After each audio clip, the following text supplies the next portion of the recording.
ఇక్కడ మీరు చూస్తున్నది మొక్కజొన్న గడ్డి అంటే కార్న్ సిల్క్ అంటారు. ఇది కూడా మన ఆరోగ్యానికి మేలు చేస్తుందని మీకు తెలుసా?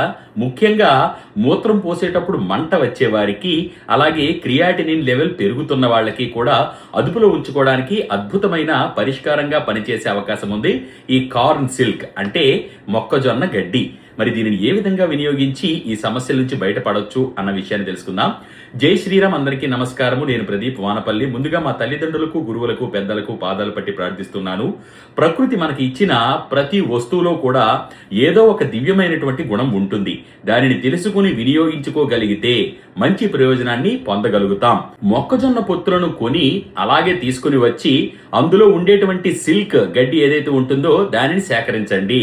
ఇది ప్రతిరోజు కూడా మీరు ఫ్రెష్ గా తీసుకోవాల్సి ఉంటుంది. ఈ మాత్రం ఒక గుప్పెడు గడ్డి సరిపోతుంది. కార్న్ సిల్క్ ఒక పాత్ర పెట్టి 200 మిల్లీలీటర్ల మంచినీటిని అందులో వేసి గుప్పెడు కార్న్ సిల్క్ ని అందులో వేసి బాగా మరిగించండి. ఎంత మరగాలి అంటే ఈ నీరు ఇంచుమించు ఒక 100 ml కి రావాలి.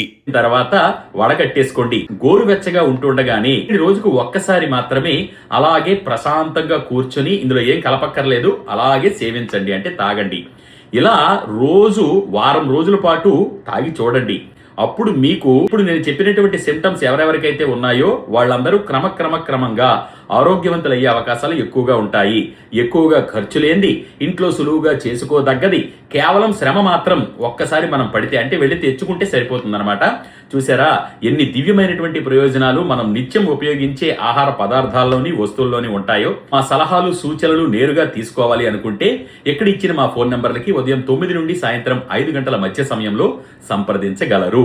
ఇంట్లో తయారు చేసుకునే సులువైన ఎన్నో చిట్కాలు ఈ పేజీలో చెప్పడం జరిగింది.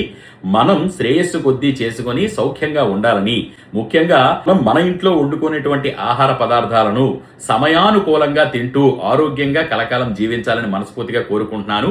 సర్వే జన సుఖినో భవంతు, సర్వే సుజన సుఖినో భవంతు. ధన్యవాదాలు.